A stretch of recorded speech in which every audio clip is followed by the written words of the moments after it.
ప్రభుత్వం ఆమోదంతోనే కాళేశ్వరం పనులు అంటూ ప్రధాన వార్తగా ఉన్నది. బ్యారేజీల్లో నీటి నిల్వ నిర్ణయం ఇంజనీర్లదే తుమ్మిడిహెట్టి వద్ద నీళ్లు లేకనే మేడిగడ్డకు అంటూ ప్రధాన వార్తగా ఉన్నది. అయితే బ్యారేజీల్లో నీటి నిల్వ నిర్ణయం ఇంజనీర్లదే అని మొత్తం కుండ బద్దలు కొట్టినట్టు కేసీఆర్ గారు చెప్పినటువంటి పరిస్థితి. అయితే మెల్లగా ఇంజనీర్ల మీదకి నెట్టేటువంటి పరిస్థితి నిన్న నేను వీడియోలో కూడా చెప్పిన మన న్యూస్ ఛానల్లో. సాంకేతిక సిఫార్సులతోటే సుందిల్ల అన్నారం స్థలాల మార్పు, ఇవేవి రాజకీయ నిర్ణయాలు కాదు. విచారణ కమిషన్ ఎదుట కేసీఆర్ వాంగ్మూలం. ఆరోగ్యం బాగలేదని బహిరంగ విచారణ వద్దన్న మాజీ సీఎం. ఇన్ కెమెరా విచారణ నిర్వహించిన జస్టిస్ జోస్. అయితే నాకు జలుబు చేసింది.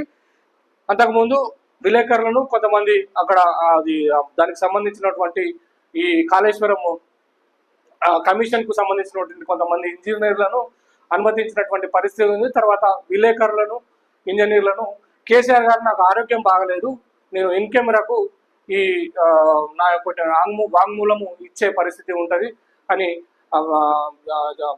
జస్టిస్ ఘోష్ గారికి విన్నవించుకోవడంతో జస్టిస్ ఘోష్ అక్కడ ఉన్నటువంటి వాళ్ళ వెళ్ళిపోమని చెప్పేటువంటి పరిస్థితి ఉండే. నిన్నైతే విలేకరులను వాళ్ళను బయటికి పంపించి ఈ యొక్క కాళేశ్వరం దాని గురించి కేసీఆర్ గారితో ఇన్ కెమెరాగా వాంగ్మూలం తీసుకోవడం జరిగింది. కేసీఆర్ గారు చెప్పినటువంటి జవాబులు వాళ్ళు తీసుకోవడం జరిగింది. చూడాలి అసలు ఏడు దాకా పోతుంది ఇది అనేది. మెల్లమెల్లగా ఇంజనీర్ల వైపు అయితే వెళ్ళిపోయింది ఈ వార్త. ఇంజనీర్లు నిన్న కూడా ఒక దొరికినటువంటి సందర్భం ఉన్నది. పెద్ద కుంభకోణం అంటూ వార్త వచ్చింది. చూడాలి ఎక్కడ దాకా వెళ్తుంది.